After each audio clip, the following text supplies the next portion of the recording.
Hello dear students, I welcome you back for lecture number 4 on the topic electric potential and capacitance.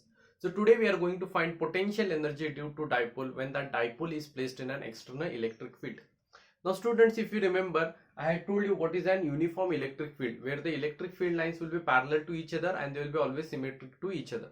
Right? Now we are going to find a dipole and its potential energy when that dipole is placed in an external electric field. Now if you remember, already we had done one derivation for electric field due to a dipole when it is placed in an external electric field. If you remember, I got an expression E equals to P cross E, right? Are you understanding? Where P was the dipole moment and E was the external electric field, which was PE sin theta. Now students, I am going to find potential energy of a dipole when that dipole is placed in an external electric field. Now if you remember, what was a dipole? Dipole is nothing but a set of two equal and opposite charges minus Q plus Q separated by a certain distance is known as electric dipole, and the product of one of the charges and the distance multiplied will give you what? Dipole moment. Now I have a dipole which has a center O. It has a distance 2a where this charge is minus Q, this is plus Q. Now this dipole is placed in an external uniform electric field. Are you understanding? So the field's lines will be parallel to each other as well as they will be symmetric to each other. Students, now this is the direction of the electric field. Clear? Now students, look carefully. This charge, which is a positive charge, will experience force along the direction of the electric field, whereas this charge will experience a force opposite to the direction of the electric field, minus QE. We'll ignore the negative sign, we'll just consider the magnitude. Now students, look carefully here. I have a dipole which is separated by a certain distance 2a, and this dipole is been placed in an external electric field. As a result, this charge will experience force along the direction of the electric field, whereas minus charge will experience the force against the direction of the electric field.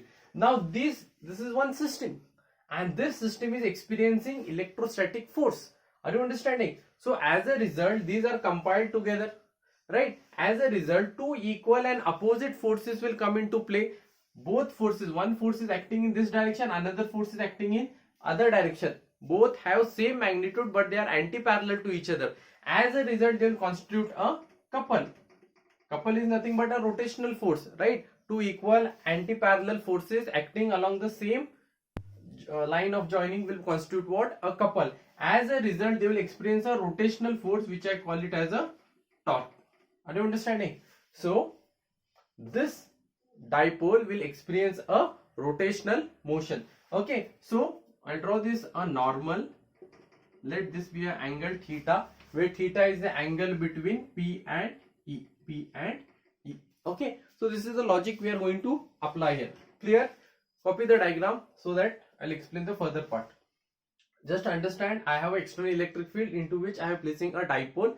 See here, you can imagine one charge is placed here, another charge is placed here. Both are experiencing equal and opposite force. So if this charge is experiencing force in this direction, so this charge will experience force in this direction. As a result, what will happen? They will constitute a couple, and couple will give rise to rotational force. Are you understanding? So same thing is happening here, and where this theta is the angle between P and E.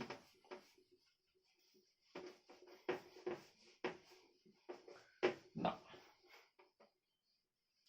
look carefully, students. So our dipole is going to experience the torque, whereas torque is given by T is equal to P E sin theta. Are you understanding? So let this be equation number 1. Now if you see, our dipole is performing some sort of work and it is undergoing displacement. What kind of displacement? Obviously angular displacement, because it is experiencing the rotational force. So let dW be the small amount of work done by dipole undergoing small displacement. This displacement is angular displacement d theta. So let dW be the small amount of work done by the dipole and as a result it will undergo small displacement d theta. Clear? So can I write dw is equal to, what is work done equals to force into displacement. Now what is the force here? Torque d theta. So this is the equation. So dw is the small amount of work done in undergoing small displacement d theta. Are you understanding? So as a result the theta will go on changing, right, from pi by 2 equals to any angle. Clear? As long as it is placed in an external electric field. Therefore what will be the total work done? Total work done. So this equation is from our first year, work power energy. Work done is what? Force into displacement. Here dw is what? Small amount of work. F is what? A linear force here, and here tau is what? A rotational force. Here S was a displacement, here theta, d theta is angular displacement. So you can compare this with that formula. So total work done will be what? Integrating this equation, integrating equation 1 will give me what? dw equals to tau. So instead of tau, shall I write Pe sine theta? Because tau is equal to Pe sine theta. From the first topic where we had find expression for the electric field when for a dipole when placed in an external electric field. So instead of writing tau, shall I write Pe sine theta? Okay. Now work is done from angle theta 1 to theta 2. Are you understanding? So dipole is rotating. As a result, angle is changing continuously. So after integrating, dw will give me what? dw was the small amount of work. So dw, if I integrate, go on integrating, I am going to get, and when I sum them up, I am going to get the total work done, that is w. So the integration of dw will be w. And whereas, as I told you, integration of the constant should not be integrated. So they should be taken outside. So where P is electric dipole is always constant. Yes or no? And E, here the word is very important, uniform external electric field. So field is also constant. So P and E should be taken outside. So integration of sine theta. Integration of sine theta. Clear? Okay. So I'll erase this.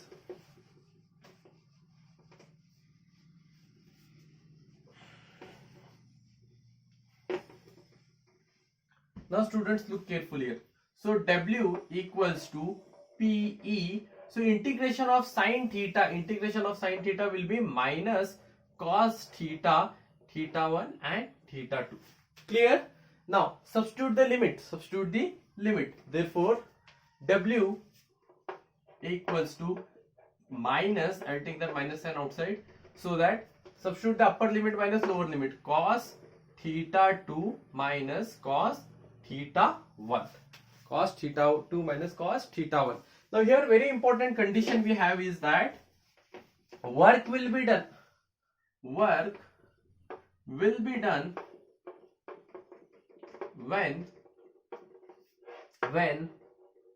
theta 2, when theta 1 equals to pi by 2 to theta 2 will be equals to theta. Now students, I have two angles. One is angle created by the charge q1 and another is by charge q2. Now both are perpendicular to the electric field. So whatever work will be done, that is from pi by 2 to any angle. Yes or no students? If they are always normal to the electric field. So if initially the angle is pi by 2. So as a result, when external electric field is being generated, it is going to experience the rotational force. As a result, the angle changes from pi by 2 to maybe pi, 2 pi by 4, 3 pi by 4, whatever it is. So angle will change from 90 to 180 degree, then 270, then 360 degree. So work will be done when theta rotates from pi by 2 to any angle theta. So W will be equals to minus PE cos theta by 2. I will write cos theta. Yes or no? And here this will become cos theta 1 will be pi by 2. Pi by 2 90 degree will be 0. So this equation will be minus PE cos theta. So you can ignore this. Therefore work done, I'll get it as minus PE cos theta. Now according to your first year syllabus, work done is always stored it as what? Change in the energy. So work energy theorem states that whatever work you do, it is nothing but change in its energy, and this work done is stored as its potential energy, which is denoted by U. u equals to minus pe cos theta. Clear? Now when if theta equals to 0 degree, if theta equals to 0 degree, u will be maximum, u will be maximum, because cos 0 will be 1, and so parallel to the electric field, parallel to the electric field. Clear? And when theta equals to 90 degree, potential energy will be minimum, u minimum, or you can say that it will be 0 when it is perpendicular to the electric field. Are you understanding, students? So this is one of the most important derivation which will be asked for just for 2 to 3 marks. Okay, it's not that lengthy derivation, but understanding point of view, it is one of the most important derivation. So at the end, what I'm getting, potential energy placed in an placed by a dipole in an external electric field, I get it as minus pe cos theta, and you can also reduce as u equals to minus pe. Clear? Okay, fine. Now we are going to study the further part, that is electrostatics in a conductor.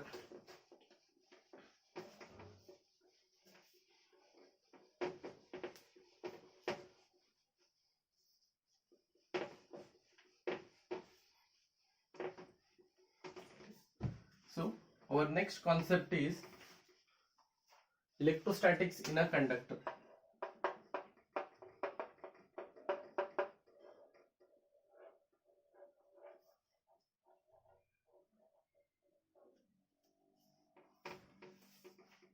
So here one by one we are going to discuss the important points in electrostatics conductor. So first one is the field inside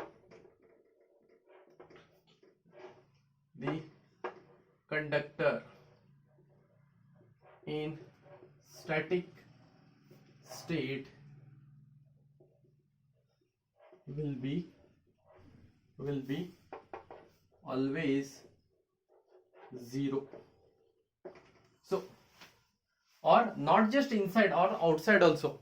Okay, so first point is the field inside the conductor in static state will be always 0. Not just inside, okay, anywhere. The field of the conductor in the static condition will be always 0. You consider any matter, or you consider any conductor in neutral state, it will be always 0. Why? Because if you take any matter, matter itself is made up of what? Atoms, and atom itself is made up of what? Proton, electrons and neutrons. So as you remember, the very first class I had made it clear that in a matter, the number of protons will be always equal to number of electrons, whereas neutron has no charge. So always remember, in any matter there will be always equal number of protons as well as equal number of electrons. For an example, if I have plus 10 of electrons, plus 10 of protons in this matter, so it will also have minus 10 electrons. As a result, the net charge of an atom will be 0, and if the net charge of a whole atom is 0, the matter itself will be electrically neutral. So remember, always in static condition, okay, when it is not placed in an external electric field, or when it is not subjected to any external electric field, the field inside or outside will be always 0. What is the answer? Because the number of protons are always equal to number of electrons.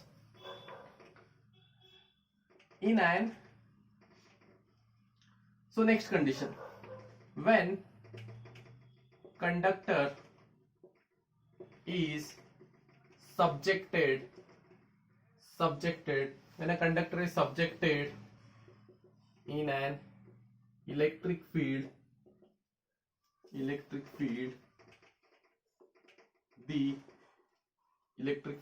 field inside the conductor will be 0, will be always 0. Now remember this thing. Initially I was discussing the conductor when it is placed in a static condition or in the absence of any external electric field, or I would write it as absence of electric field, absence of external field. Clear? So it was 0. Why? Because number of protons will be always equal to number of electrons. But now this conductor is subjected to an external electric field, but still I am going to get electric field inside the conductor will be always 0. Now take one example. if I have a charge plus q, or if I have a conductor, positively charged conductor. Imagine I have a positively charged conductor and I have one neutral conductor here. This is charged conductor and this is neutral conductor. So since it is a neutral, because number of protons are always equal to number of electrons, but now this charged conductor comes in contact with the uncharged conductor, maybe due to friction or maybe due to induction or maybe due to conduction or whatever it is. Now what will happen, you know, I am telling you that field inside this charged conductor will be zero when it is subjected to an external electric field. Try to understand this. When this charged conductor is brought near this uncharged conductor, the positive charge of this conductor, will attract the negative charge.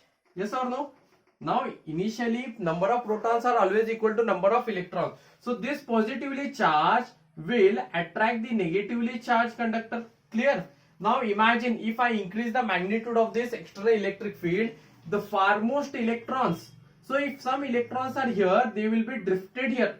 Imagine one electron was here. So if this electron get attracted here, so this negative place will be occupied by the positive charge. Clear? This is the direction of the external electric field. So if this electron which was here, if he is getting attracted there, then here positive charge will be created. Clear? Here positive charges will be created. Yes or no, students? Because one negative charge is been going towards the extreme end of the conductor. As a result, the positive charge will replace it.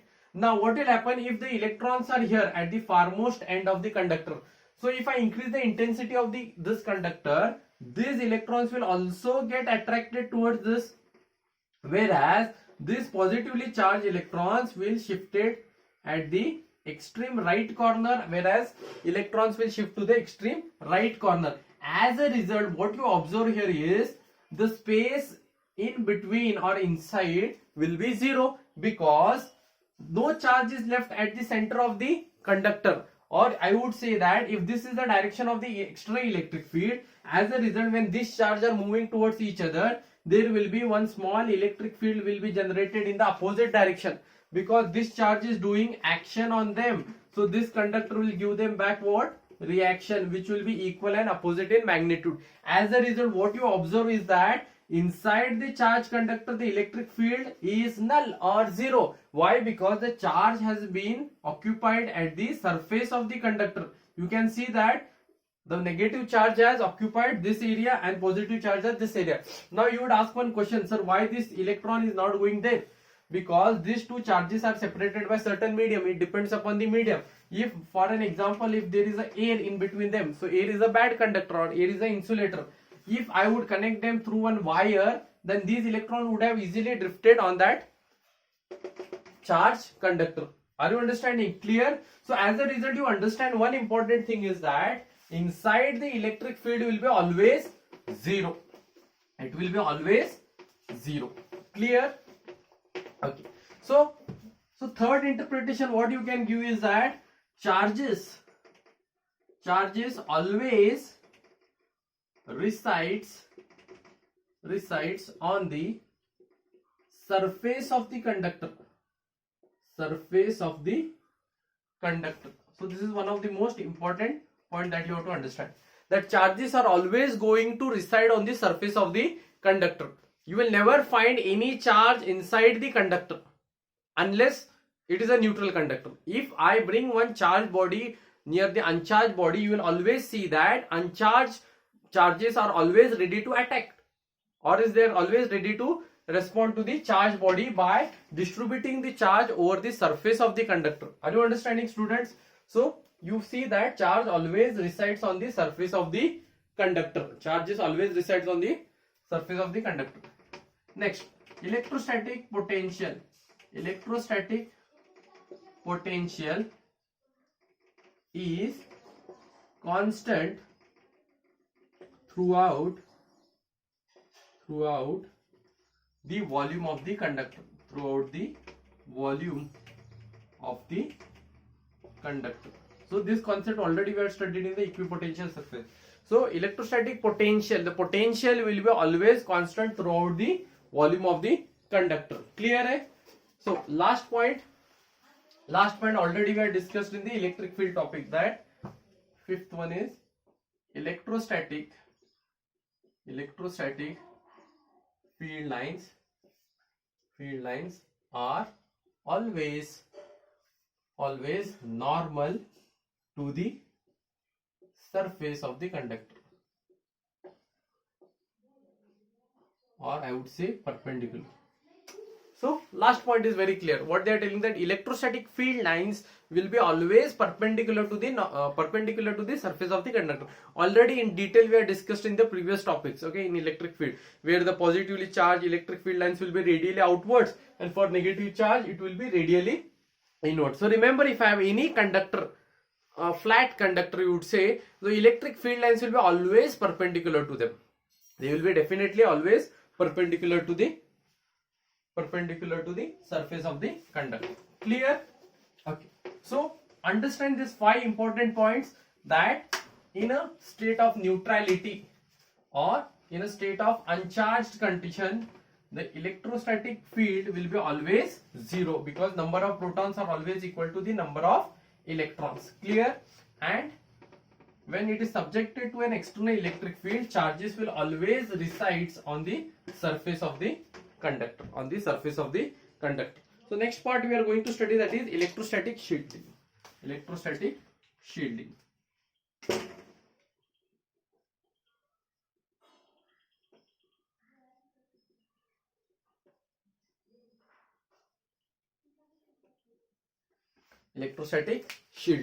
Now as you understood that electrostatics of a conductor, you might have wondering one thing, that during rainy season, right, if you are stuck somewhere outside, and if you have, luckily you have car there, so everyone will suggest you that sit inside the car, so that you will be protected from the thundering or the lightning situation, because that phenomenon itself is called electrostatic shielding. Okay, we'll try to understand that phenomenon.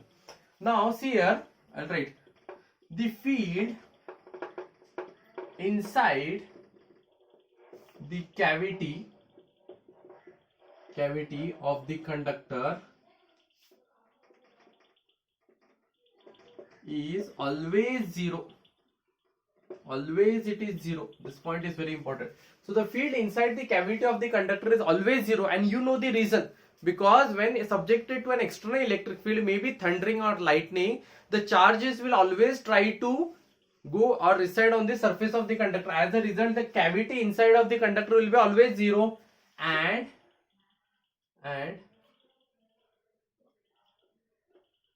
remains protected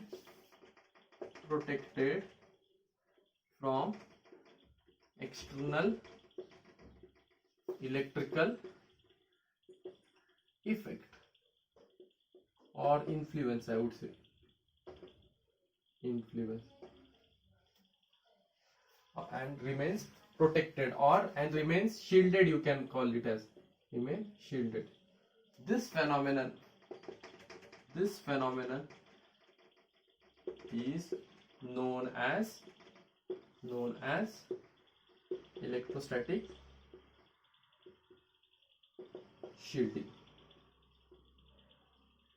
Clear? So understand the definition. What they are telling, the field inside the cavity of the conductor is always 0, and it remains protected from the external electric field.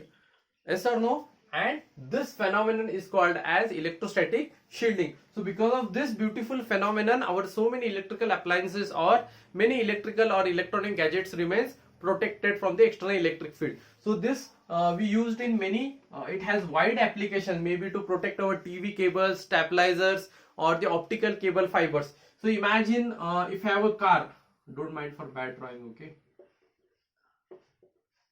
If you have a car and if you are stuck outside in the rains, now you know that this car is a neutral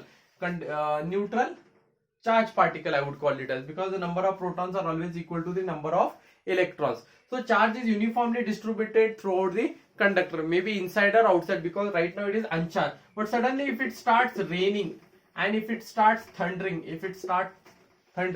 what will happen, you know, you are always suggested to go and sit inside the car if you are stuck outside.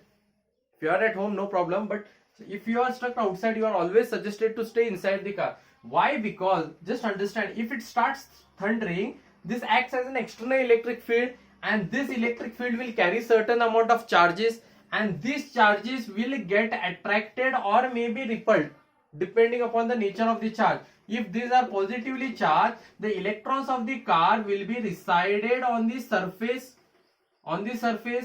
clear, and another charge will be resided on the extreme end. Are you understanding? As a result, what will happen? Whatever amount of charge was there inside the car, that went outside the surface of the car. So whatever external electric field has the impact will be tolerated by these charges. As a result, you feel safe inside the car. Are you understanding? So this phenomenon is known as electrostatic shielding. It helps you, or it protects you from the strong electric field. So try to understand, the field inside the cavity or the field inside the car of the conductor is always zero, and it remains protected from external electric field. Here I have a thundering or influence. This phenomenon is known as electrostatic shielding. Clear? So are you following whatever I am teaching? Okay. So this phenomenon is known as electrostatic shielding. So today we have studied the potential energy of a dipole placed in an external electric field. So at the end I got U equals to P E cos theta. So theta is the angle between P and E. And also we have studied some important conditions of the electrostatics in the conductors. The charge always remains on the surface of the conductor. The field inside the conductor will be always zero. The electrostatic potential will be always constant throughout the volume of the conductor. And the fourth important condition was the electric field lines were always normal to the surface of the conductor. And the last phenomenon is electrostatic shielding, that it helps you to protect from the external electric field. Clear? Okay, fine. Thank you. We'll meet in the next video. Thank you.